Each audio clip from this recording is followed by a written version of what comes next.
Hi, 6th grade.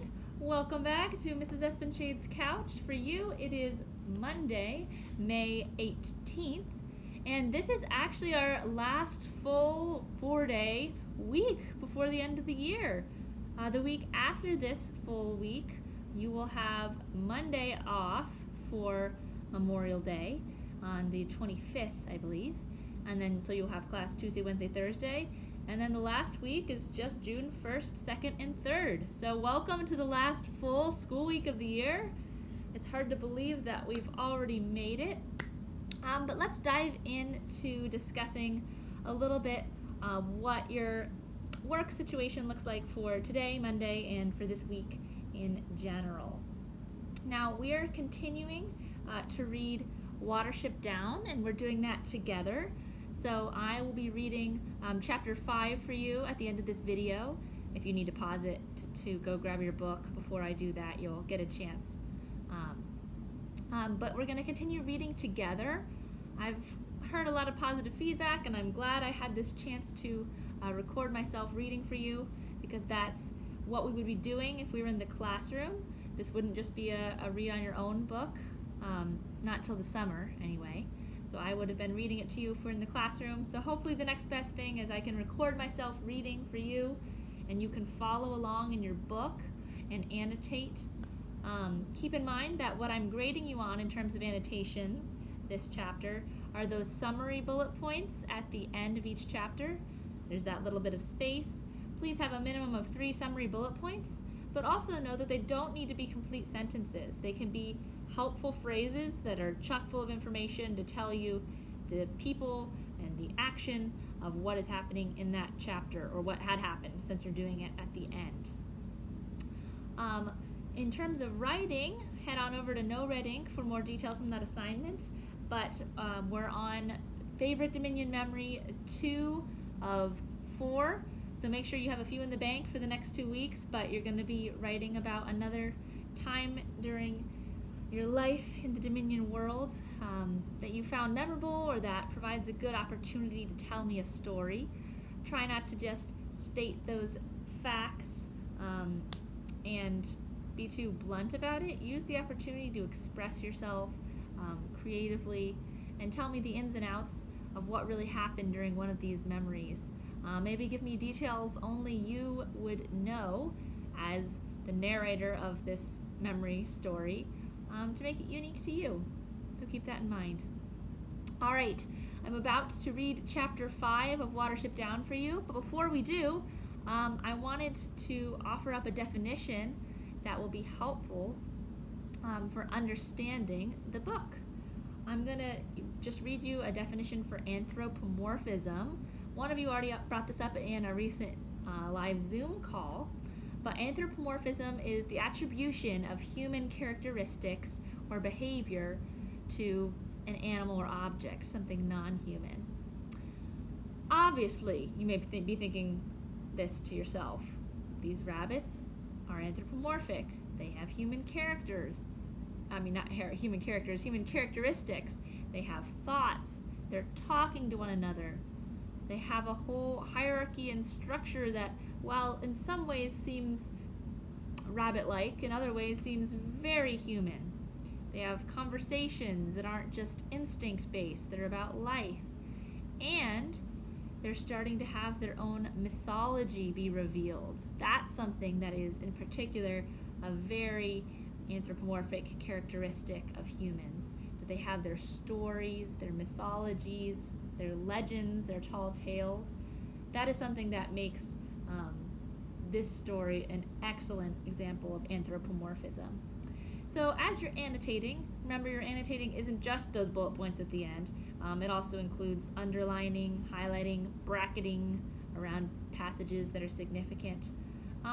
Keep a look out for anthropomorphism, especially as the rabbits demonstrate this. You'll see it a lot, and it'll pop up in different ways. And I might ask you to talk about it on a live Zoom meeting, so make sure you're looking for that and can come up with some examples. All right, that's enough of me talking. Let's get over to another video of me reading. So if you need to pause now to get your Watership Down, go ahead, and I'll read to you in just a second. Private Life of the Rabbit by R.M. Lockley. These young rabbits must move out if they are to survive. In a wild and free state, they stray sometimes for miles, wandering until they find a suitable environment. It was getting on toward moonset when they left the fields and entered the wood. Straggling, catching up with one another, keeping more or less together, they had wandered over half a mile down the fields, always following the course of the brook.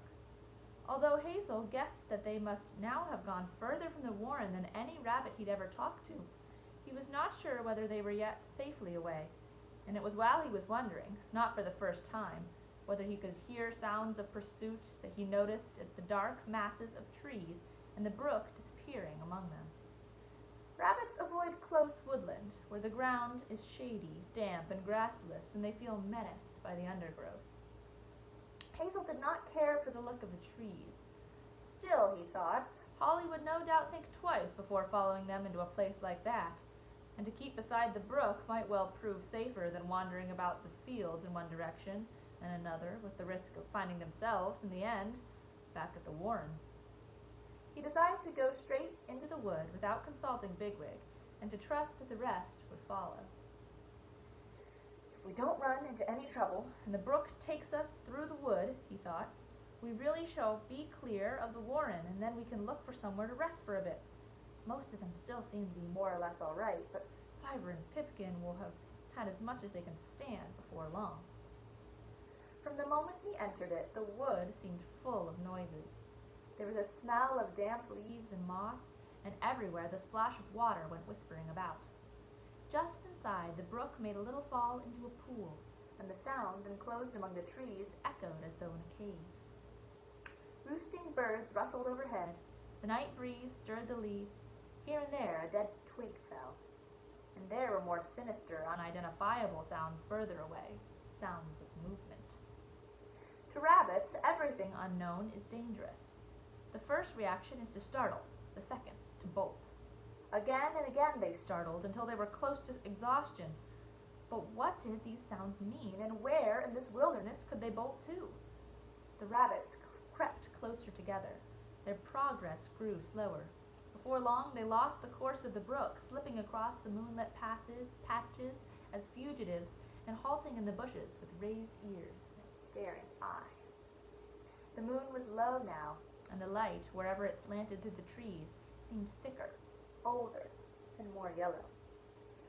From a thick pile of dead leaves beneath a holly tree, Hazel looked down a narrow path lined on either side with fern and sprouting fireweed.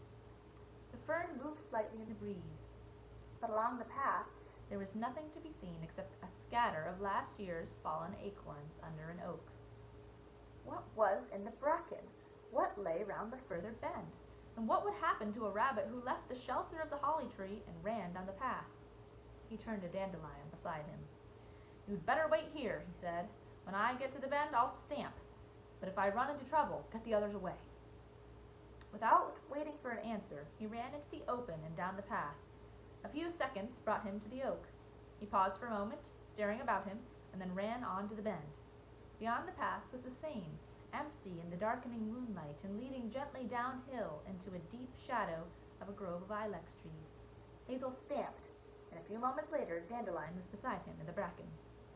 Even in the midst of his fear and strain, it occurred to him that Dandelion must be very fast. He had covered the distance in a flash.